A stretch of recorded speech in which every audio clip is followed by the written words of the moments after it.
China's President Xi Jinping has made the restoration of his country's power and dignity the central theme of his presidency.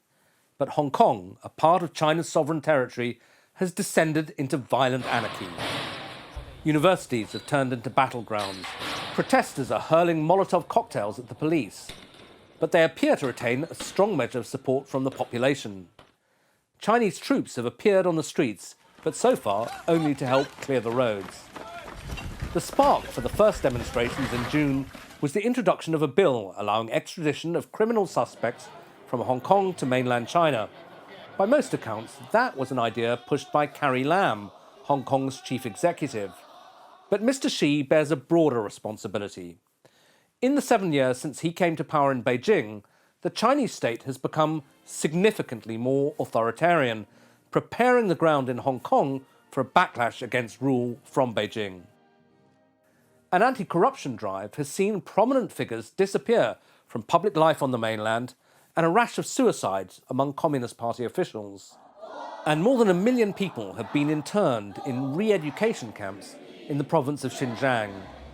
The treatment of Xinjiang is often cited by demonstrators in Hong Kong as a sign of just how far Beijing will go to crush cultural and regional diversity.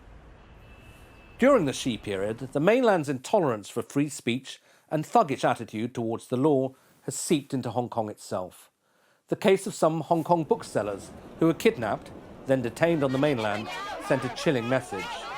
So did the decision to ban elected lawmakers from the Hong Kong Assembly for mangling loyalty oaths to China.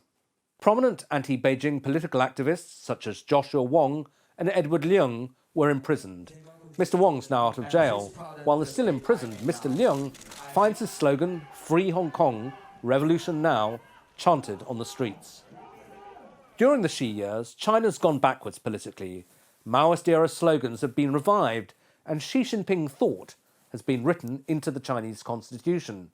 Free speech has been further restricted, civil rights lawyers have been locked up, and non-governmental organisations have been closed down.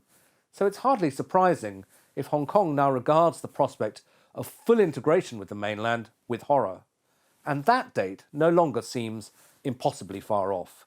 The most radical demonstrators are often in their teens or early 20s, and they'll be in the prime of their lives when the second handover takes place in 2047. The current revolt raises questions not just about Mr. Xi's handling of Hong Kong, but about his entire political project. The president's mantra is the great rejuvenation of the Chinese people, and central to that is the restoration of national territorial integrity.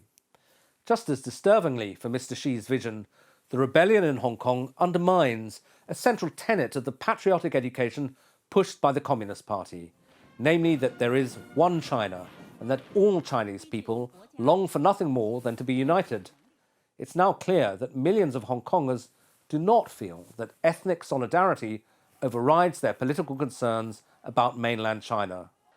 On the contrary, they're increasingly asserting a separate Hong Kong identity that's often tinged with prejudice against mainlanders.